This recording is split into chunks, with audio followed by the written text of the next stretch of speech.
सरकार ने 8,000 से अधिक जन औषधि केंद्रों के माध्यम से कम कीमत पर दवाइयां उपलब्ध कराकर इलाज पर होने वाले खर्च को कम किया है। सुलभ और सुगम स्वास्थ्य सेवाओं के लिए उठाया गया आयुष्मान भारत डिजिटल मिशन भी एक बड़ा कदम है। माननीय सदस्यगण, कोरोना काल में भारतीय फार्मा सेक्टर ने भी अपनी श्रेष्ठता को साबित किया है। वर्तमान समय में भारतीय फार्मा कंपनियों के उत्पाद 180 से ज़्यादा देशों में पहुंच रहे हैं। लेकिन इस क्षेत्र में भारत के लिए संभावनाएं कहीं अधिक व्यापक हैं। फार्मा इंडस्ट्री के लिए मेरी सरकार द्वारा घोषित PLI स्कीम से इन संभावनाओं को विस्तार मिलेगा और रिसर्च को भी गति मिलेगी। सरकार द्वारा किए गए प्रयासों के परिणाम स्वरूप योग, आयुर्वेद एवं पारंपरिक चिकित्सा पद्धतियों की लोकप्रियता लगातार बढ़ रही है। वर्ष 2014 में देश से 6,600 करोड़ रुपए के आयुष उत्पादों का निर्यात होता था, जो आज बढ़कर 11,000 करोड़ रुपए से अधिक हो गया है। दुनिया के सबसे पहले WHO global centre of traditional medicine की स्थापना भी भारत में होने जा रही है। माननीय सदस्यगण, मेरी सरकार मूलभूत सुविधाओं को गरीब के सशक्तिकरण और गरीब की गरिमा बढ़ाने का माध्यम मानती है। पिछले वर्षों के अनवरत प्रयासों से प्रधानमंत्री आवास योजना में अब तक 2 करोड़ से अधिक पक्के घर गरीबों को मिल चुके हैं। प्रधानमंत्री आवास योजना ग्रामीण के तहत गत 3 वर्षों में करीब 1.5 लाख करोड़ रुपए की लागत से 1 करोड़ 17 लाख घर स्वीकृत किए गए हैं। हर घर जल पहुंचाने के उद्देश्य से शुरू किए गए जल जीवन मिशन ने लोगों के जीवन में बड़ा। माननीय सदस्यगण, हमारा स्टार्टअप इकोसिस्टम हमारे युवाओं के नेतृत्व में तेजी से आकार ले रही अनंत नई संभावनाओं का उदाहरण है। वर्ष 2016 से हमारे देश में 56 अलग अलग सेक्टर्स में 60,000 नए स्टार्टअप्स बने हैं। इन स्टार्टअप्स के जरिए 6 लाख से अधिक रोजगारों का सृजन हुआ है। वर्ष 2021 में कोरोना काल में भारत में 40 से अधिक यूनिकॉर्न स्टार्टअप अस्तित्व में आए, जिनमें से प्रत्येक का मूल्य 7,400 करोड़ रुपए से अधिक आंका गया है।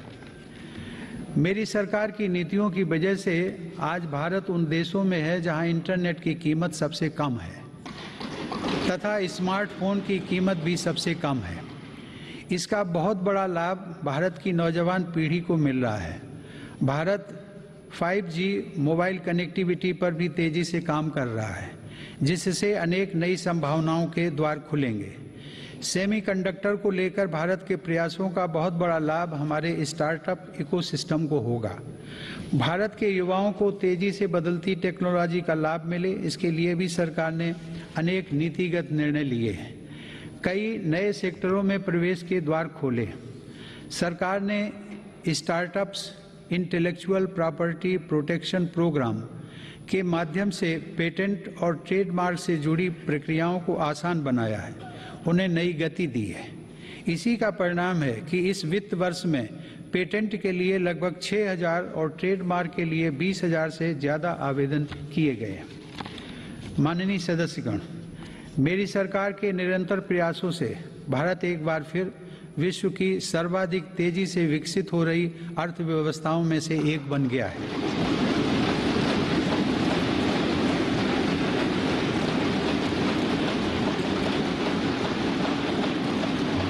स्कीम्स शुरू की हैं।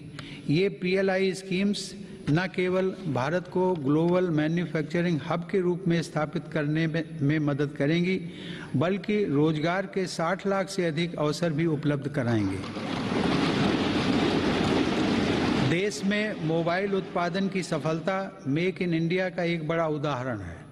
आज भारत विश्व में दूसरा सबसे बड़ा मोबाइल फोन निर्माता बनकर उभरा है। इससे भारत के लाखों युवाओं को रोजगार भी मिला है।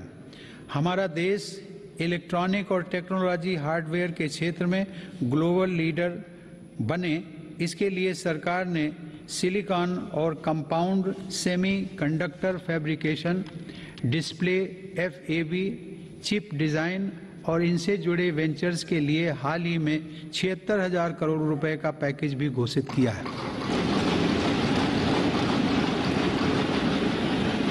मेरी सरकार नए क्षेत्रों के साथ साथ उन पारंपरिक स्टेशन आज आधुनिक भारत की नई तस्वीर के रूप में सामने आए हैं। कश्मीर में चिनाब नदी पर निर्मित हो रहा रेलवे आर्च ब्रिज आकर्षण का केंद्र बन रहा है। मेरी सरकार ने गरीब और मध्यम वर्ग का जीवन आसान बनाने के लिए पब्लिक ट्रांसपोर्ट की सुविधा बढ़ाने में भी असाधारण काम किया है। देश में 11 नई मेट्रो लाइंस पर सेवाएं शुरू की गई हैं, जिनका लाभ 8 राज्यों में लाखों लोगों को हर दिन मिल रहा है। भारत आज दुनिया के 4 सबसे बड़े ड्राइवरलेस ट्रेन नेटवर्क वाले देशों में भी शामिल हो गया है। हमने देश में इंडिजिनस ऑटोमेटिक ट्रेन सिस्टम भी विकसित किया है, जो कि मेक इन इंडिया की बढ़ती क्षमता का प्रतीक है।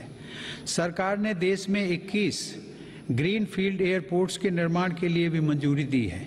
इनमें से देश का सबसे बड़ा एयरपोर्ट उत्तर प्रदेश के गौतम बुद्ध नगर जिले में बन रहा है। देश के महत्वपूर्ण कारोबारी क्षेत्रों को बंदरगाहों से जोड़ने के लिए सागरमाला कार्यक्रम के अंतर्गत 80 से अधिक कनेक्टिविटी परियोजनाओं पर भी काम हो रहा है।